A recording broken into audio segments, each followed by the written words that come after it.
성전이 건축되었습니다. 우리 저번 주의 말씀과 함께 하여 드디어 성전이 건축되었습니다.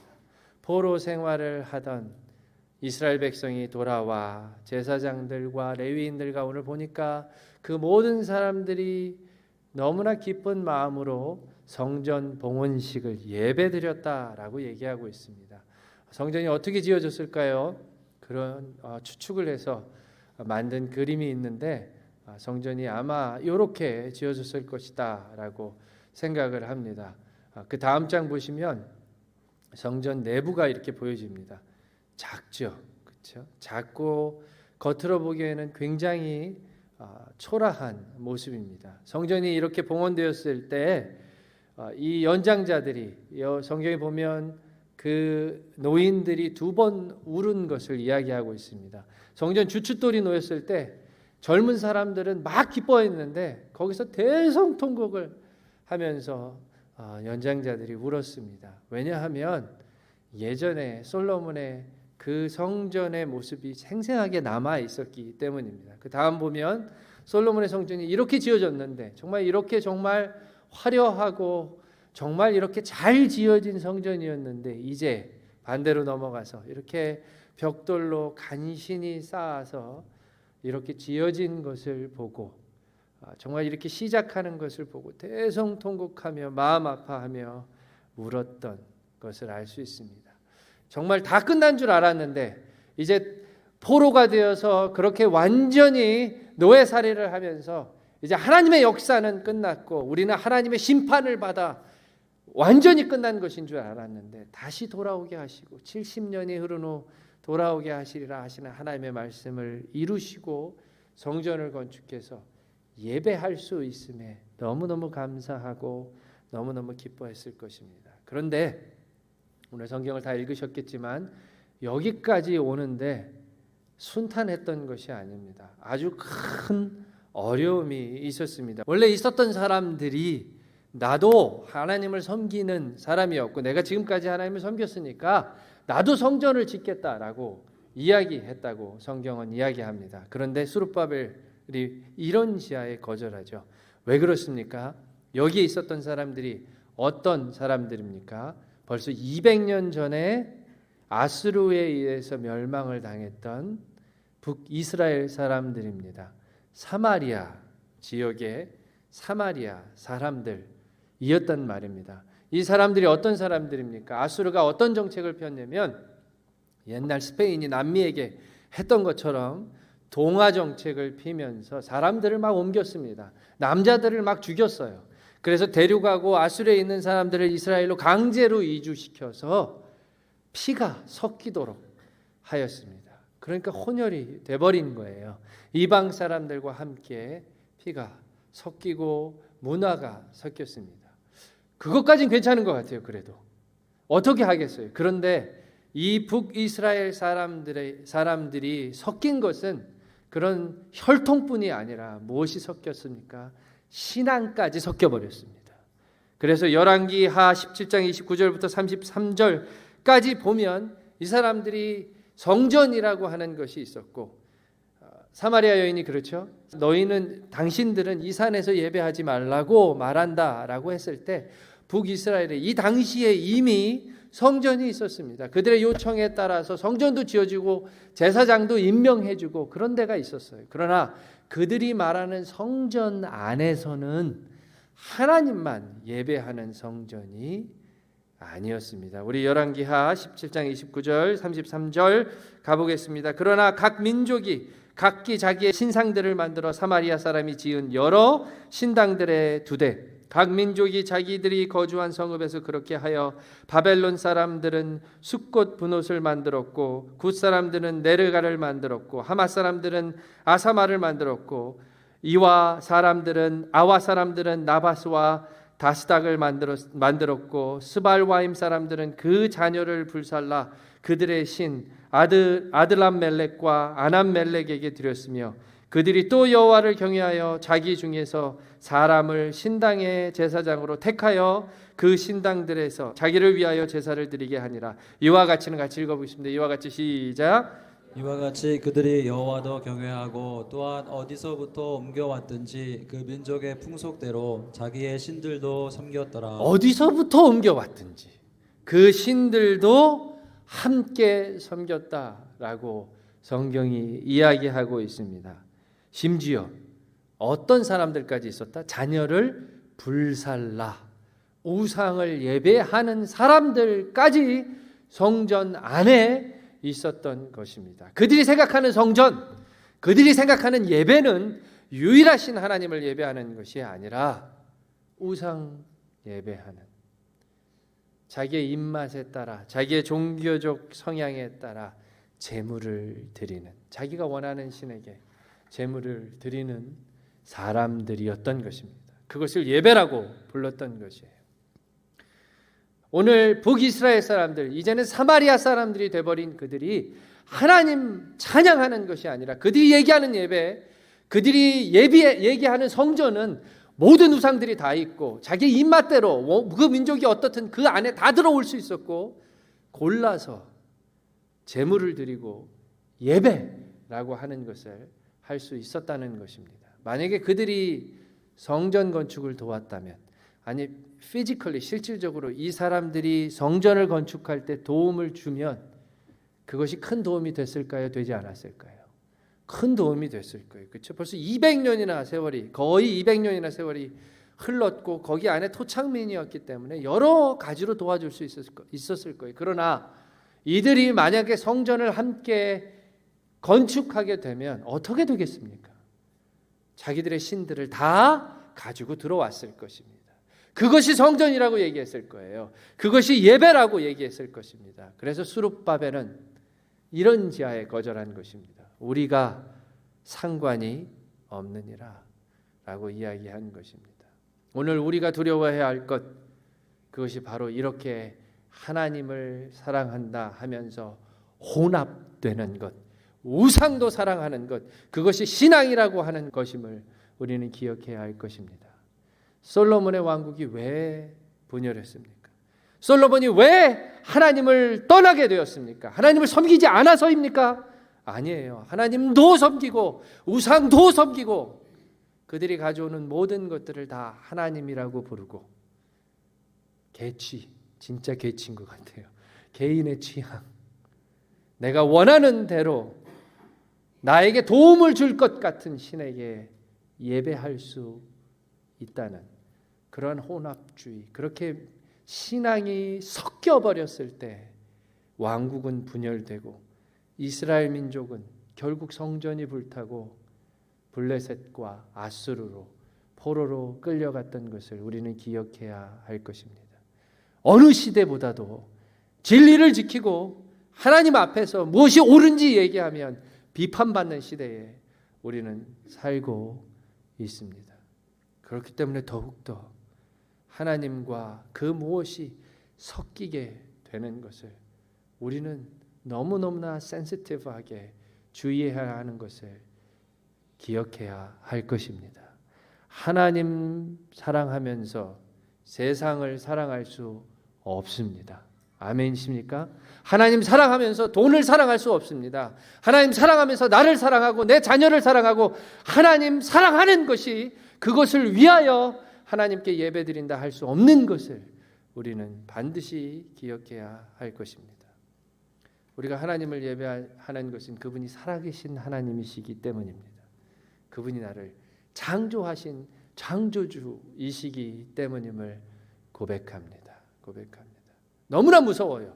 이렇게 혼합돼 버리고 섞이는 것이 너무나 무서운 이유는 죄인인 줄 모르기 때문에 그렇습니다. 하나님을 대적하고 내가 예수 안 믿는다 하는 사람들은 그래도 자기가 하나님을 대적하는 줄도 알고 자기가 잘못하고 있는 줄 깨달을 수 있습니다. 그러나 이렇게 하나님도 섬기고 다른 것도 섬기는 사람들의 위험함은 자기가 잘하는 줄 알기 때문입니다. 그것이 신앙인 줄 알기 때문입니다. 오늘 우리는 물어야 합니다. 누가 나의 주인인가 물어야 합니다. 나는 누구를 예배하고 있는지 반드시 물어야 합니다. 혹시 하나님과 다른 것이 섞여버린 것이 있다면, 하나님과 내 안에서, 하나님은 그 누구도 경쟁하시지 않는 분이지만 내 삶 속에서 하나님과 경쟁하는 그 무엇이 있다면, 그 누구가 있다면 이 시간에 나의 주인은 하나님 한 분뿐이십니다 라고 고백하는 저와 여러분이 되기를 축복합니다. 그런데 그렇게 주님을 고백했을 때 어떠한 일이 있었습니까? 정말 그렇게 고백하고 그렇게 주님만 바라보면 성전 건축하는 것이 그래도 정말 더 견고하게 건축되어야 할 것입니다. 우리 생각엔 그래요. 그런데 어떤 일이 일어났습니까? 이 사람들이, 그렇게 너희와 상관이 없다고 했던 사람들이 어떻게 하기 시작합니까? 방해하기 시작합니다. 그 지방의 총독들을 다 돈으로 매수해서 편지를 보내서 성전을 짓지 못하게 합니다. 우리 4장 4절부터 6절입니다. 같이 읽어봅니다. 이로부터 그 땅 백성이 시작. 이로부터 그 땅 백성이 유다 백성의 손을 약하게 하여 그 건축을 방해하되 바사왕 고레스의 시대부터 바사왕 다리오가 즉위할 때까지 관리들에게 뇌물을 주어 그 계획을 막았으며 또 아하수에로가 즉위할 때에 그들이 글을 올려 유다와 예루살렘 주민을 고발하니라. 왕이 3명이나 바뀌어가는데, 그렇죠? 계속해서 끊임없이 상소를 올리고 뇌물을 먹여가지고 성전을 짓지 못하게 했습니다. 그 세월이 몇 년인 줄 아세요? 16년 동안이나 성전을 짓지 못하게 했습니다. 얼마나 좌절이 컸을까요? 얼마나. 정말 다른 일도 아니고 하나님의 성전을 짓겠다는 일이었는데, 다른 것도 아니고 정말 그 왕의 마음을 움직이시는, 하나님이 역사하시는구나, 하나님이 이 일을 기뻐하시는구나, 너무나 확신에 차서 지금 이 세월 동안 자기의 모든 것들이 다 있는 그 땅을 버리고 바벨론과 페르시아에서 정착하던 그 모든 것을 다 팔고 이제 하나님의 뜻을 위해서 이스라엘로 옮겼는데, 그래서 성전을 건축하기 시작했는데 16년이나, 그것도 신앙을 타협하지 않은 이유 때문에 성전을 짓지 못하게 되었다면 얼마나 낙심이 되었겠습니까?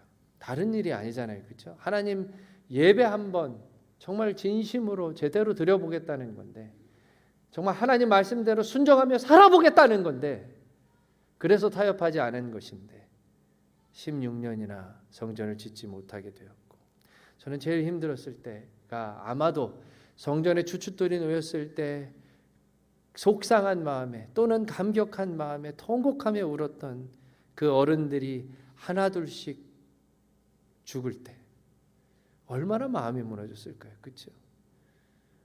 정말 다시 이 이스라엘 땅을 떠나 이제는 고향이 된 바벨론 땅으로 돌아간 사람들이 부지기수였을 것입니다.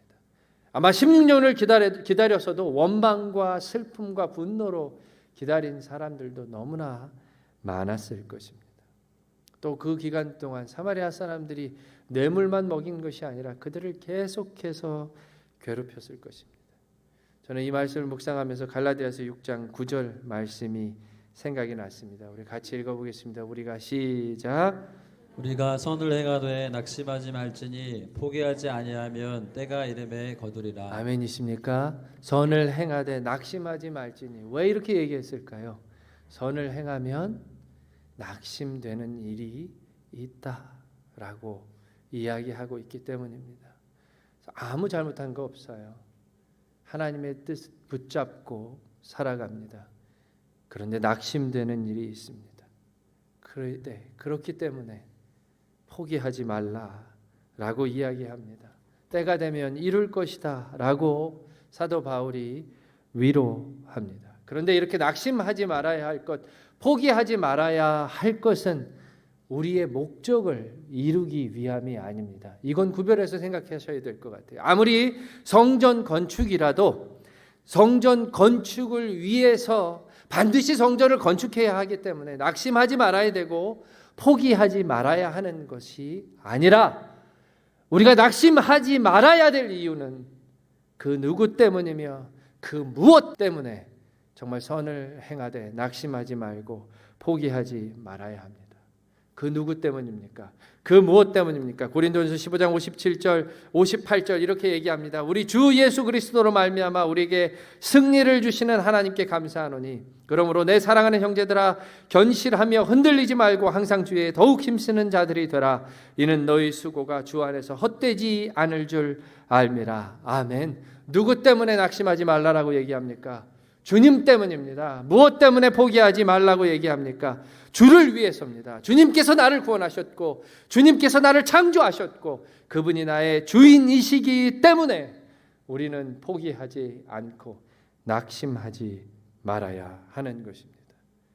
선을 행하는 정말 치열한 영적인 전쟁터에서 주님이 나의 주인이시기 때문에 주님께서 선한 싸움을 계속하라고 말씀하시기 때문에 그분이 나를 포기하시지 않기 때문에 선을 행하되 낙심하지 말고 포기하지 말아야 하는 것입니다. 주님이 나의 주인이시기 때문에 나는 낙심하지 않습니다.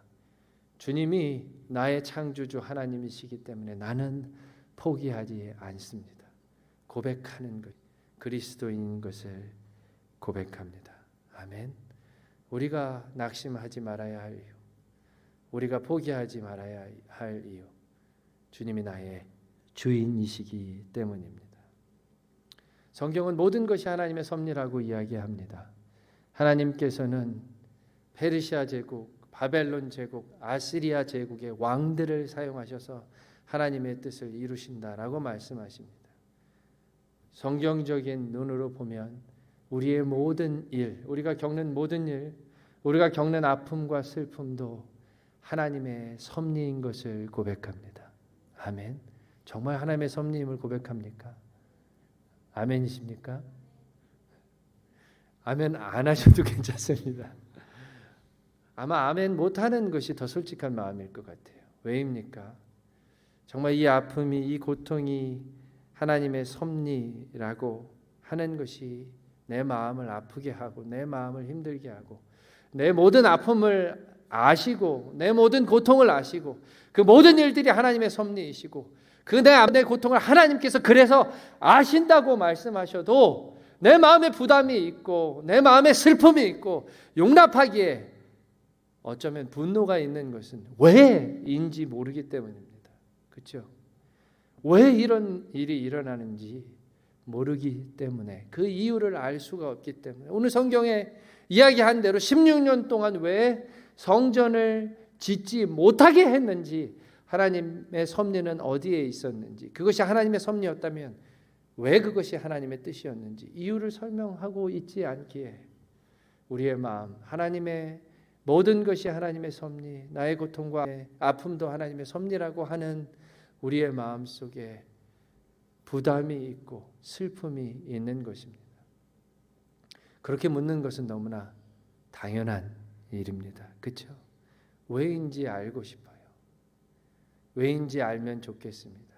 그런데 첫 번째 한 가지 왜인 줄 알아도 그 고난을 겪는 것은 여전히 하나님을 의지하는 일입니다. 아멘이십니까? 내 사랑하는 사람을 하나님이 데려가신 것을 알았고 그 뜻이 무엇인지를 안다고 해서 그 슬픔은 사라지지 않습니다. 여전히 하나님을 의지해야 하는 것입니다. 내 사업이 이렇게 된 이유가 내 인간관계가 이렇게 깨어진 이유가 성전을 16년 동안 짓지 못한 이유를 정확하게 하나님의 음성으로 들었다고 해도 다시 또 남는 것은 하나님을 의지하는 일임을 고백합니다. 또 중요한 한 가지가 있습니다. 만약에 이것이 하나님의 섭리가 아니라면 이것이 하나님의 뜻이 아니라면 악한 세상이 승리한 것이고 악한 사람들의 지혜가 먹힌 것이고 그리고 내가 무엇을 잘못했기 때문에 벌 받은 것으로 이 고통과 이 아픔이 있는 것이라면 우리에게 소망은 없습니다. 오직 절망뿐입니다. 그렇지 않습니까? 만약에 이 일이 하나님의 섭리하심이 아니라면 나는 누구에게 위로를 받습니까? 나는 누구에게 찾아가서 이것이 어떻게 된 일이냐고 하소연할 수 있습니까? 오직 나를 손가락질하고 나를 블레임하고 오직 그 무서운 세상, 그 권력을 가진 세상, 그 돈을 가지고 사람들을 마음대로 부리는 그 세상을 향해 원망과 후회와 한숨뿐이 쉬는 것뿐이 할 수 없을 것입니다. 그러나 성경은 이 모든 것이 하나님의 섭리라고 이야기하고 있습니다. 이 지금 겪는 이 위험도, 이 위기도, 이 아픔도 하나님께서 다 아시는 일이고 하나님 눈 아래 있는 일이라고 이야기하고 있습니다. 그래서 우리는 하나님께 찾아갈 수 있습니다. 하나님께 기도할 수 있습니다. 하나님께 물어볼 수 있습니다. 나의 하나님은 선하신 하나님이시기에 내가 이해하지 않아도, 이해하지 못해도, 내가 그 이유를 듣지 못해도 나의 하나님은 선하신 하나님이기에 여전히 소망과 희망을 가지고 하나님께 기도할 수 있는 것을 믿습니다. 이것이 왜인 줄 몰라도 우리가 여전히 기도할 수 있고 여전히 하나님을 따라 살 수 있는 이유입니다. 낙심하지 않고, 낙심하더라도 포기하지 않고 절망하지 않고 하나님의 선하심에 소망을 갖는 것입니다. 하나님의 섭리이기 때문에 낙심 중에도 소망이 있고 암흑 속에서도 빛이 있는 것을 기억하시기를 축복합니다. 정말 오늘 말씀을 묵상하며 예수님이 생각났습니다. 예수님께서 십자가에 달리실 때 채찍에 맞아 피투성이가 되고 가시관에 면류관을 쓰셨을 때 사람들이 이렇게 얘기했습니다. 하나님이 저를 구원하시는가 보자. 이러한 고난이, 이러한 고통이 정말 하나님으로부터 비롯된 것인지 보자라는 것입니다. 네 잘못이고 네가 하나님을 모독하기 때문에, 너의 죄 때문에 이렇게 달려 죽는 것이지 이것이 정말 하나님의 뜻이고 하나님의 뜻이 도대체 어디에 있는가 보자라고 하는 것입니다. 예수님이 십자가에서 돌아가셨습니다. 그렇기 때문에 사람들의 눈에서 예수님의 죽음은 빌라도가 한 일이었고 대제사장들이 한 일이었고 세상의 악한 것들이 한 일이었고 세상의 권력이 하나님을 이긴 일이었습니다. 그러나 우리는 알고 있습니다. 예수님의 십자가의 죽으심이 하나님의 뜻이었음을, 하나님의 섭리였음을 우리는 고백할 수 있습니다. 그렇기 때문에 예수님의 죽으심은 절망과 패배가 아니었음을 고백하는 것입니다. 빌라도까지도, 정말 오늘 말씀에 수많은 왕들까지도, 이집트의 파라오의 강팍한 마음까지도 사용하셔서 하나님의 뜻을 이루는 하나님의 섭리인 것입니다. 정말 예수 그리스도의 죽음이, 예수 그리스도의 십자가가 하나님의 계획과 뜻이었음을 믿으십니까? 그래서 정말 이것은 절망이 아니고 정말 십자가는 실패와 패배가 아니고 승리였음을 고백하십니까? 그렇다면 우리의 아픔과 우리 고난과 우리의 고통도 마찬가지임을 고백하기를 축복합니다. 우리가 볼 때는, 우리가 생각할 때는 그것이 저주인 것 같고 실패인 것 같고 아픔인 것 같지만 그 안에 선하신 하나님의 뜻과 섭리와 계획하심이 있음을 반드시 기억하는 저와 여러분이 되기를 축복합니다.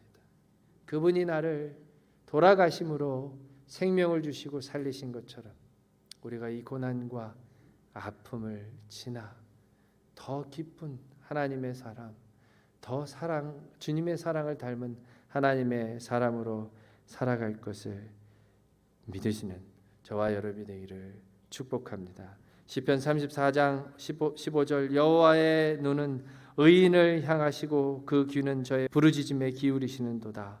만일 하나님이 우리를 위하시면 누가 우리를 대적하리요? 이 모든 일에 우리를 사랑하시는 이로 말미암아 우리가 넉넉히 이기느니라. 우리 히브리서 10장 36절부터 39절은 같이 읽어보겠습니다. 너희에게 시작.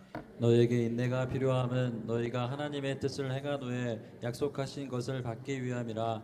잠시 잠깐 후면 오실 이가 오시리니 지체하지 아니하시리라. 나의 의인은 믿음으로 말미암아 살리라. 또한 뒤로 물러가면 내 마음이 그를 기뻐하지 아니하리라 하셨느니라. 우리는 뒤로 물러가 멸망할 자가 아니요 오직 영혼을 구원함에 이르는 믿음을 가진 자니라. 너희가 하나님의 뜻을 행한 후에 약속하신 것을 받기 위함이라. 너희에게 인내가 필요함은 너희가 하나님의 뜻을 행한 후에 약속하신 것을 받기 위함이라. 아멘이십니까? 우리에게 인내가 필요합니다. 왜냐하면 하나님께서 주시고자 하는 것을 받기 위함입니다. 승리하기 위함입니다. 하나님의 사람으로 살아내기 위함입니다. 5장 5절 하나님이 유다 장로들을 돌보셨으므로 그들이 능히 공사를 막지 못하고 이 일을 다리오에게 아뢰고 그 답장이 오기를 기다렸다니. 6장 22절 즐거움으로 이레 동안 무교절을 지켰으니 이는 여호와께서 그들을 즐겁게 하시고 또 아수르 왕의 마음을 그들에게로 돌려 이스라엘의 하나님이신 하나님의 성전 건축하는 손을 힘있게 하도록 하셨습니다. 오늘 에스라는 고백하기를 하나님이 돌보셨다 고백합니다. 16년 동안 어려움이 있었지만 16년 동안 답답함이 있었지만 이유를 알지 못했지만 우리가 결국 고백하는 것은 하나님이 돌보셨다라고 고백합니다. 하나님께서 나를 아프게 하던 사람들의 마음을 돌려 우리의 손을 힘있게 하셨다. 우리를 오히려 돕게 하셨다라고 고백하고 있는 것입니다. 정말 주님의 선하심을 믿고 신뢰함으로 정말 기다리는 사람, 인내하는 사람에게 하나님의 뜻이 이루어짐을 믿습니다. 정말 오늘 절망의 순간이 있다면, 오늘 아픔이 나에게 있다면 정말 그것이 하나님의 섭리인 것을, 그것이 하나님의 손에 있음을 믿으심으로 소망을 갖고 위로를 받는 저와 여러분이 되기를 축복합니다. 끝난 것이 아닙니다. 망한 것이 아닙니다. 하나님께서 나를 버리신 것이 아니라 여전히 나는 하나님의 계획하심과 인도하심과 하나님의 손에 있는 것입니다. 그것을 믿는 우리 모두에게 하나님의 위로가 있을 것입니다. 소망이 있을 것입니다. 죄와 사망 권세를 이기신 예수님의 승리가 우리 삶에 임하기를 간절히 기도합니다. 아멘. 함께 기도하시겠습니다. 이 시간 같이 기도합니다. 우리는 우리를 너무나 과대평가합니다. 하나님 앞에서 정말 교만함은 오늘 말씀을 묵상하면서 하나님 앞에 고백했던 것은 이유를 알고자 하는 나입니다. 이유를 알면 잘할 것 같습니다. 이유를 알면 정말 하나님을 더 잘 붙쫓을 것 같습니다. 의심하지 않을 것 같아요. 아닙니다. 그래도 원망합니다. 하나님이 16년 동안 왜 이러한 고난을 당해야 하는지 말씀해 주셔도 우리는 원망할 것입니다. 우리는 아파할 것입니다. 여전히 하나님 앞에 하나님의 섭리가 아니라 이 고통이 끝나기를 바라는 내일이 일어나게 해달라고 정말 하나님 앞에 그렇게 정말 하나님을 종용할 것입니다. 하나님의 뜻이 아니라 내 뜻이 일어나기를 기도할 것입니다. 모든 고난과 고통은 하나님의 뜻입니다. 내 아픔까지도 내가 설사 잘못해서 이루어진 일이라도 그것을 통하여 하나님을 경험하게 될 것이기에 그것은 하나님의 섭리라 부를 수 있는 것입니다. 오늘 이 시간 기도합니다. 성경의 모든 인물들이 다 겪었던 것, 그것은 선하신 하나님을 신뢰하는 일이었습니다. 오늘 하나님을 신뢰하기 원합니다. 하나님은 선하신 분입니다. 내가 선하신 하나님 앞에 정말 그 선하신 하나님의 주권과 계획이 있음을 이 시간에 고백합니다. 모든 것이 다 주님의 손에 있으며 모든 일이 다 주님의 주권 아래에 있습니다. 말씀을 생각하시면서 고백하시기를 원합니다. 같이 기도합니다. 하나님 감사합니다.